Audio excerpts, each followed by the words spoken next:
রাজশাহী নগরীর আধুনিকায়নে ২০২৩ সালে ব্যাপক উন্নয়ন কাজ হাতে নেয় রাজশাহী সিটি কর্পোরেশন কর্তৃপক্ষ।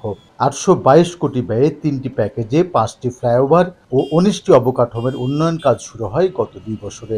এসব প্রকল্পের কোনোটির কাজ অর্ধেকেরও বেশি হয়েছে। তবে ছাত্র জনতার অভ্যুত্থানে আওয়ামী লীগ সরকার পতনের পর আত্মগোপনে চলে যান রাজশাহী সিটি মেয়র ও আওয়ামী লীগ নেতা খায়রুজ্জামান লিটন। ইতিমধ্যে সরকার তাকে অপসারণ করেছে, নিয়োগ করা হয়েছে প্রশাসক। তবে এখনো থমকে আছে সব কাজ, সড়কে পড়ে আছে মূল্যবান নির্মাণ সামগ্রী। এমন অবস্থায় অনিশ্চয়তার মুখে পড়েছে প্রকল্পগুলো। এতে ভোগান্তিতে পড়েছে নগরীর বাসিন্দারা। যারা রাষ্ট্র ক্ষমতায় আছে তাদের কাছে দাবি এই কাজগুলো যেন চলমান থাকে। সেই অসমাপ্ত কাজগুলো আমরা নাগরিক হিসাবে চাই এই সুন্দর নগরী গড়ার জন্য এই কাজগুলো সমাপ্ত হোক।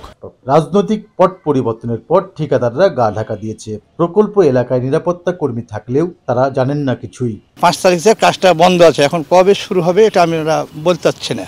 আমরা তো নিম্ন লোক, বলতে পারছি না যে সার কেন বন্ধ বা হবে কি না, এটা তো বলতে পারছি না।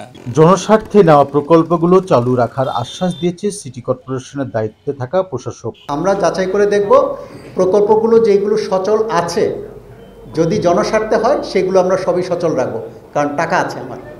তবে যেসব প্রকল্পে অনিয়ম পাওয়া যাবে তা বন্ধ করে দেওয়া হবে বলে জানান তিনি। আব্দুস সাত্তার ডলার, বৈশাখী সংবাদ, রাজশাহী।